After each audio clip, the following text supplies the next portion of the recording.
with a fucking spine. Grow a backbone.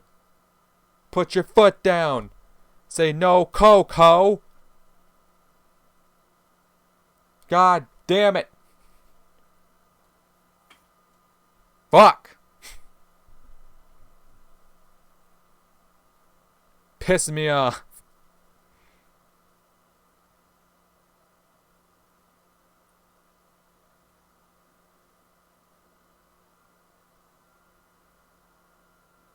This sucks.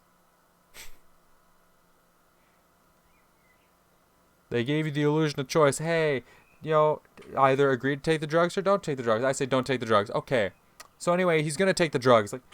Because not only for Ellie's sake, but also for Nikolai's sake. Because we already know he's got an addictive personality. We already see how much of an alcoholic he is. You think he's gonna have a better time with fucking Coke? Fucking Coke of all things? God damn it. I'm pissed.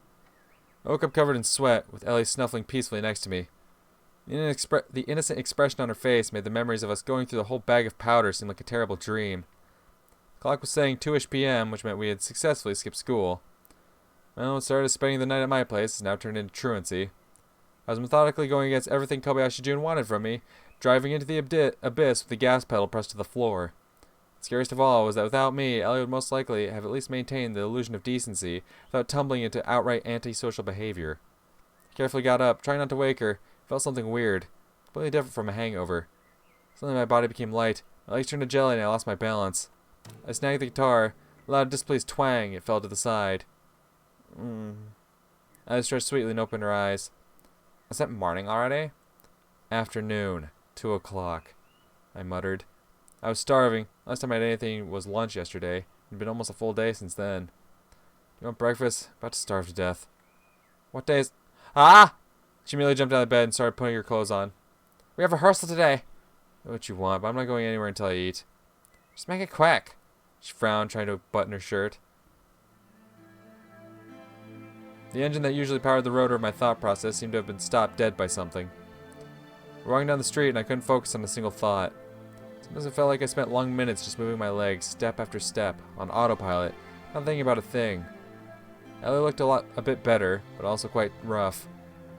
Does every time feel like this? Well, she said and stared down at her feet, as if she was walking on ice. You knew we had a group rehearsal today. Why did you... It just happened! Oh, it just happened. There are different circumstances that I've picked my words more carefully to avoid upsetting her, but here it seemed meaningless. Just like how after a sleepless night, you don't care whether your tie matches your suit. Good thing Ellie's bodyguards hadn't come in to check on whether we were still alive. I always had a feeling that they were somewhere close watching the house. Well, what do you want me to say? That you won't do it anymore? I know how useless the promise would be.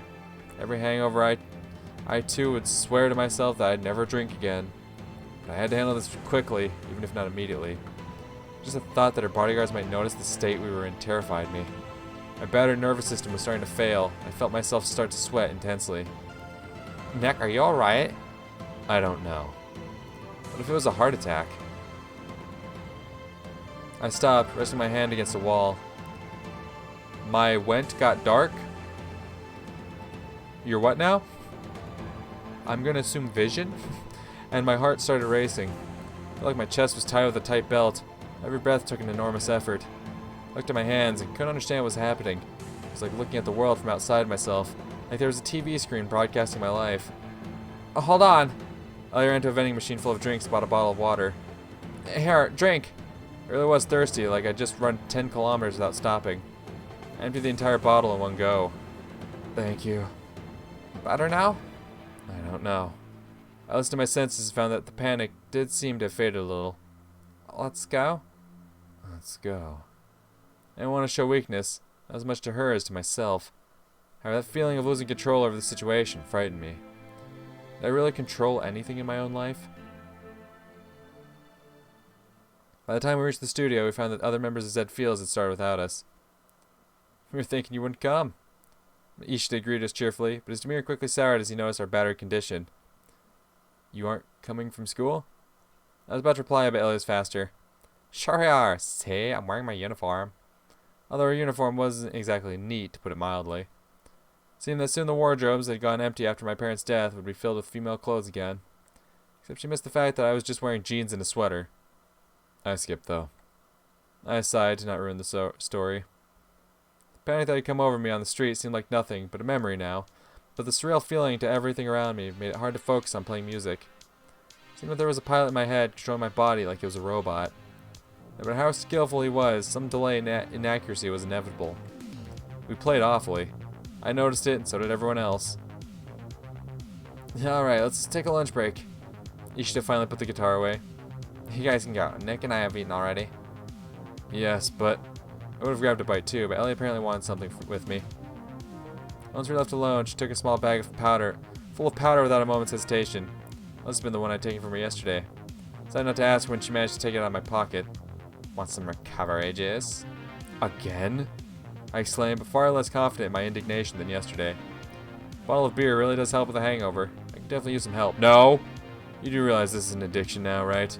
I'm not saying we should go like yesterday. She pouted like a little girl accused of stealing candy from the cupboard. See, we're not getting anywhere today, but if we just have a bit of this, we'll be fine. I felt bile rise in my throat.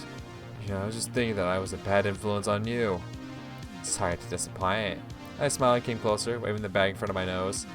The memories of the euphoria I'd felt yesterday made it so much harder to refuse. Stay strong! Give me the choice! Give me the choice! Yeah! That's what we like to see! That's what we like to see! That's what we like to see! That's what we like to see! That's what we like to see! That's what we like to see!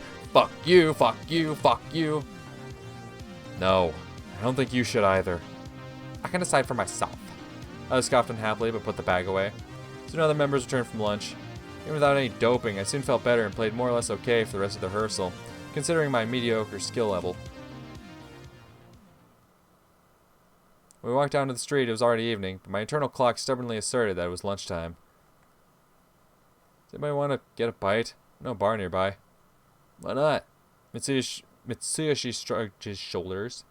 Yeah, good idea. We can discuss the concert too. I didn't mind either, and Tokyo Rider took us all for a ride in his expensive sports car. How do you have so much money? I don't care. I love him. At that time of day, almost all the tables in the bar were occupied, but the bartender still managed to find us a place. My friend's along today, call ya. Yeah, this is my band. I replied hesitantly, as if embarrassed about something. A band? Really? Cool. Seriously cool. Let me shake a musician's hand. When we got seated, I immediately said, sorry about the bartender. Sometimes he goes overboard with the hospitality. Is he from your homeland? Yeah, something like that. If I were asked to name the worst representatives of their respective peoples, I would immediately name the bartender and Kyosuke. Although, of course, their particular clumsiness and inability to understand the context of a situation were more than compensated for by the size of their souls. Yeah, they got big heart. Not many options in this place. Mitsuyoshi was carefully studying the menu. They serve fine ramen and beer. I sneaked a glance at Ellie. She was sitting on her chair with a bored look. I have to work night shift. And I'm driving. I think I'll pass on that too. Suddenly felt like an alcoholic just because I even mentioned beer. Yeah.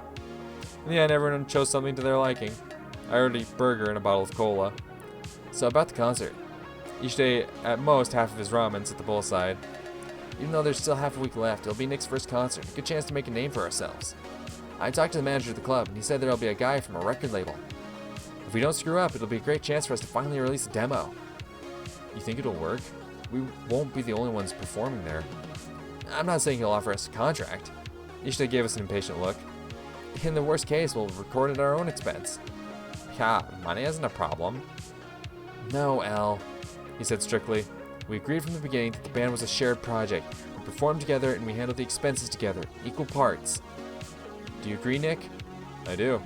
The situation forced me to agree, but deep inside I saw nothing wrong with Ellie bearing a slightly larger part of the expenses. No, don't go that way.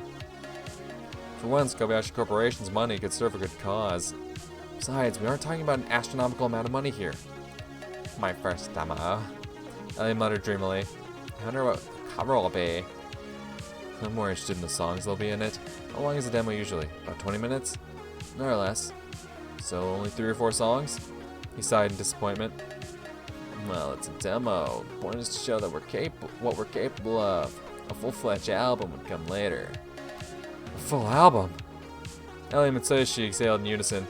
As for me, I listened to their conversation feeling like a secretary, invited to a board meeting, given 5 minutes to do a presentation, then forgotten in a corner. Guys, come back to reality. We haven't even performed yet, and you're already making plans. Che, it's like we can't even dream some.